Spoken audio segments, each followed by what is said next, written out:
Isipin mo ito, isang opisyal na research paper mula sa mismong Federal Reserve Bank ng Atlanta ay tahasang binanggit si XRP. Hindi ito basta-bastang pagbanggit dahil ayon sa kanila, si XRP raw ay International Payment Medium o Wholesale Settlement Coin. Ibig sabihin, pinapakita na may seryosong interes na ang mga institution sa potensyal ni XRP sa global system ng payment or global payment system. Pero teka, ano ba talaga ang ibig sabihin nito? Bakit po napakalaga ng ganitong uri ng pagkilala? At syempre, ano po ang posibleng maging epekto nito para sa atin bilang mga Pinoy crypto enthusiast? Kaya yan po ang ilan sa mga katanungan na siyang ating pag-uusapan sa video na ito.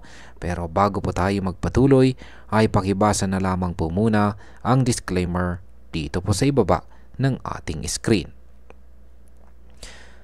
Nito pong May 2023 ay inilabas ng Federal Reserve Bank ng Atlanta ang isang research paper na pinamagatang An Introduction to Web 3 with Implications for Financial Services. Ang nagsulat nito ay si Kristen A. Parlor, isang profesor mula sa UC Berkeley. Berkeley. Sa papel na ito ay tinalakay kung paano po pwedeng baguhin ng Web3 at saka blockchain ang kasalukuyang financial systems. Pero ang mas nakakagulat ay ng mismong pangalan ni XRP ang lumabas sa isang bahagi ng report.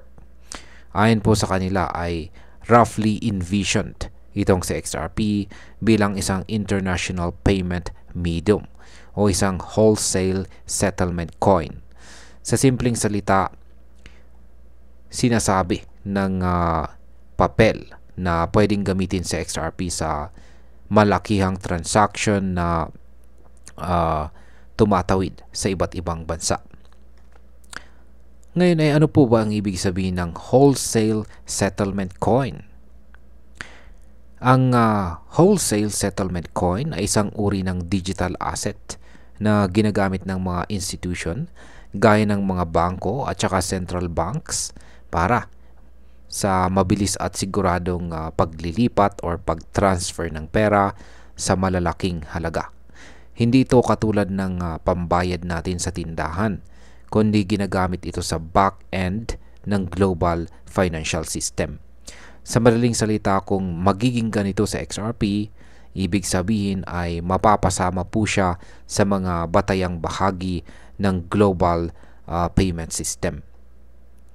Kahit hindi po direktang ini-endorso ng Fed itong si XRP, ang simpleng pagbanggit nito ay napakalaking bagay na. Dahil sa dami ng crypto, bihira lamang po talaga ang mga nababanggit sa ganitong level ng usapan. Ngayon is, ang sunod po nating katanungan dito ay ano naman ang koneksyon ni XRP sa Web3 at sa mga central banks. Ayon po sa report, isa sa mga layunin ng Web3 ay gawing mas mabilis at mura ang settlement ng mga transaction. Ipinakita rin dito ang isang project na tinatawag na Project Mariana, kung saan nagsama-sama ang ilang central banks gaya ng Bank for International Settlements at Bank of France para pag-aralan kung paano po gagamitin ang blockchain at saka DeFi para sa CBDCs o Central Bank Digital Currencies. Dito na naman lumitaw si XRP at si Stellar. Tiningnan nila bilang mga posibleng technical na solusyon sa global settlement. Ibig sabihin ay pinag-aralan mismo ang XRP Ledger kung kaya ba nitong humawak ng ganitong operasyon. At ayon po sa findings, swak si XRP sa mga kailangan ng mga institutions. Bakit naman po namumukod tangi si XRP pagdating sa technical na aspeto? Yan, why XRP stands out technically. Isa sa mga dahilan kung bakit napansin si XRP ay dahil sa bilis at mura na transaction. Kaya po nitong mag-settle ng transaction sa loob lamang ng 3 to 5 seconds. At ang transaction fee ay halos wala. Nasa 0.002 lamang or 3 0 digits 2. Kaya nitong magproseso ng 1,500 transactions kada segundo. Kaya sobrang bilis. Ito ang dahilan kung bakit attractive itong sa XRP para sa mga malalaking bayaran. Isipin mo na lang kung may malalaking bangko na kailangang maglipat ng milyong-milyong dolyar sa loob ng ilang segundo. Hindi ito basta-basta magagawa ng traditional system. Pero si XRP ay kaya niya itong gawin. At dahil dito, unti-unti po siyang tinitingnan ng mga institutions.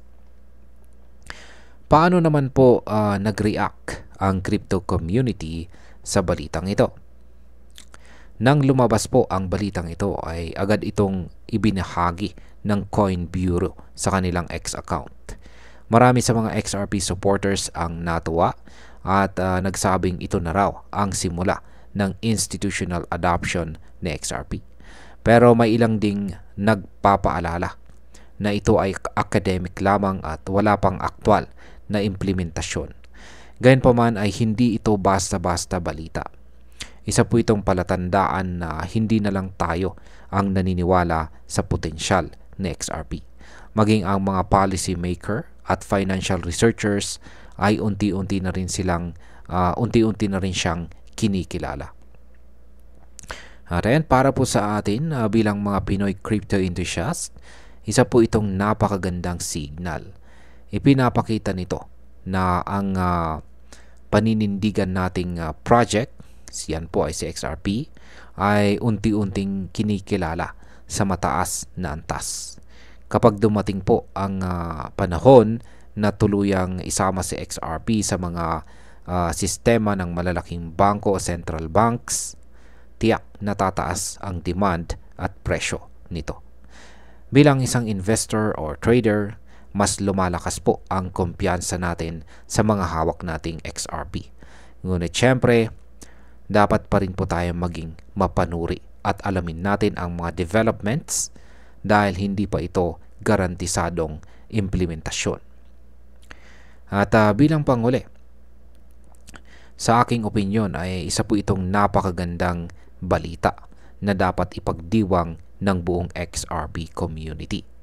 Hindi araw-araw na nababanggit ang isang crypto sa opisyal na research ng Federal Reserve. Kahit ito ay academic lamang, ang ganitong klase ng visibility ay tumutulong sa credibility ng isang project. Kung dati ay puro hype lamang ang kinakapitan ng mga altcoins, ngayon ay mas nagiging grounded at batay sa tunay na aplikasyon ang pagtingin ng mga institution sa mga tulad ni XRP. Ito ang uri ng balita na dapat nating gamiting gabay para sa long-term conviction. At hanggang dito na lamang po tayo sa video na ito mga ka-crypto. Marami pong salamat sa panonood. Ingat po tayo lagi at God bless po sa ating lahat.